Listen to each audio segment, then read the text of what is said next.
Olá, garbosas e garbos de Deus. E aí, tudo bom? Mais uma quinta-feira, mais um momento de leveza e mais um momento de compartilhar a palavra.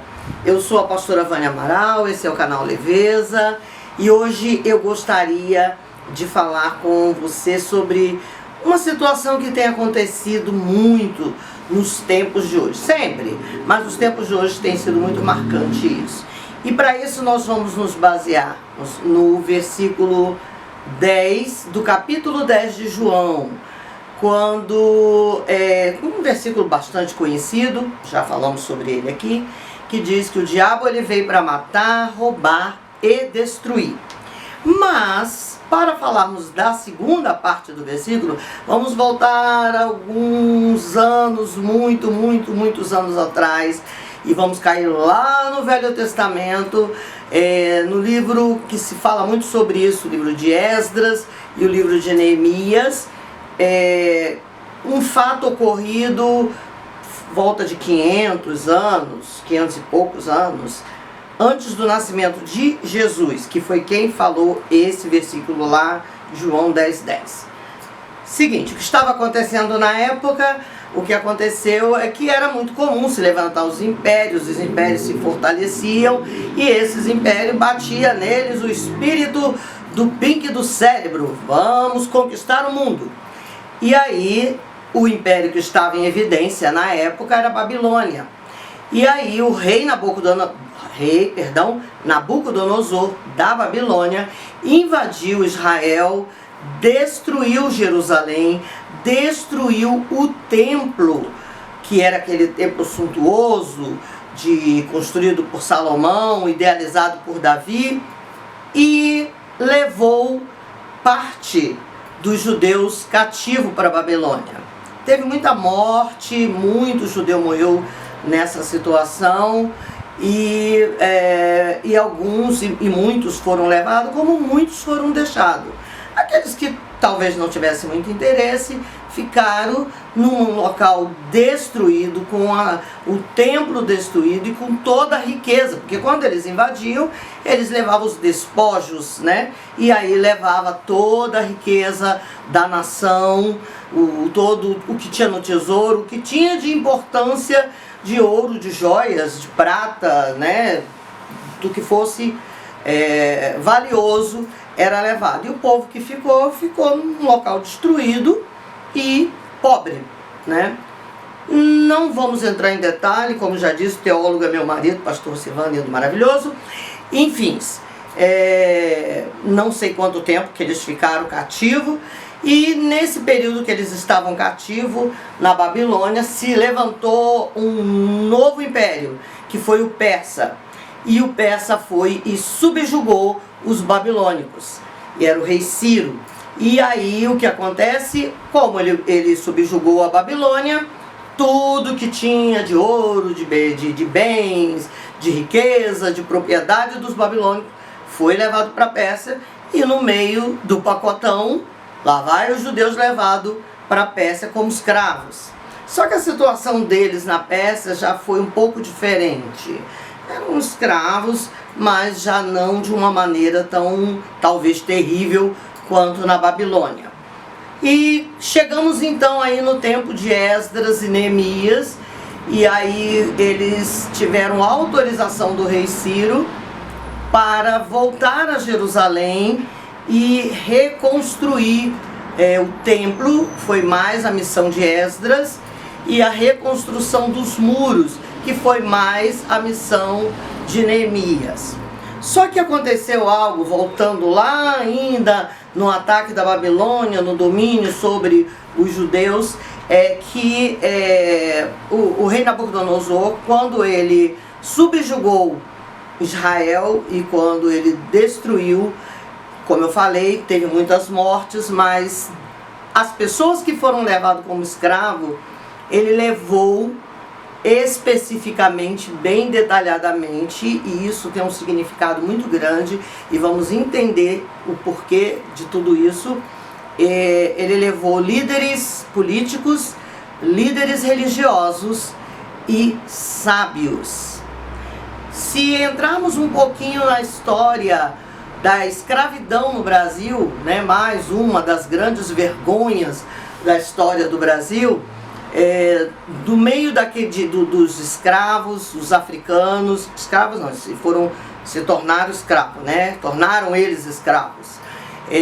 Muitos deles eram reis, rainhas, príncipes, princesas e sábios, conselheiros e creio que líderes religiosos na sua nação de origem, nas tribos.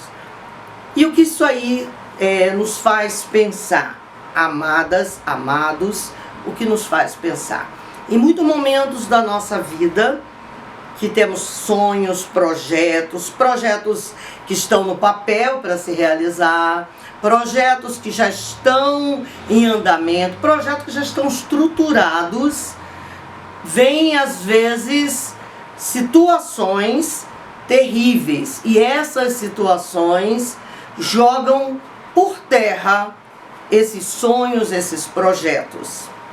E essas três situações representadas em pessoas que foram levadas para a Babilônia. Hoje nós estamos vivendo esse tempo tenebroso da pandemia. Quantos casos, nós temos visto muitas reportagens de lojas e lojas e lojas em ruas comerciais em todo o Brasil que fecharam porque as pessoas não conseguiram manter o comércio, fechou pelo período de isolamento, mas também muitos fecharam porque não tiveram como manter, né? E isso em várias áreas.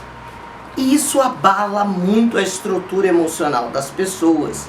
Eu creio que os judeus, eles ficaram totalmente desestruturados. Quando foram levados à liderança política, é o que governa. Quando esses ataques do inimigo que vem para matar, que vem para destruir, vem sobre a vida das pessoas, primeiro, ele tira da gente a capacidade de governar os nossos projetos, a nossa família, a nossa vida, os nossos sonhos, os nossos objetivos. Quando se fala que levou a liderança espiritual, é porque é a mesma coisa quando eles destruíram o templo. Foi para abalar mesmo. Olha, tá vendo? Seu templo do teu Deus, tão suntuoso, foi destruído. E o inimigo, ele vem para abalar a nossa fé. Muitas das vezes, independente de se tratar de questões de religião, mas até mesmo de uma questão de material, nós somos abalados na nossa fé, não acreditamos, né? Nós começamos a não acreditar mais, a desanimar, é isso mesmo, não vai acontecer. E a terceira é quando se fala que levou os sábios, é desestruturar a nossa capacidade criativa. A guerra, ela é vencida no final de tudo, né? Depende do tempo que foi a Segunda Guerra Mundial, por exemplo, cerca de 6 anos de guerra, e ela só é vencida quando um ganha e um perde. Mas no decorrer dela existem as batalhas.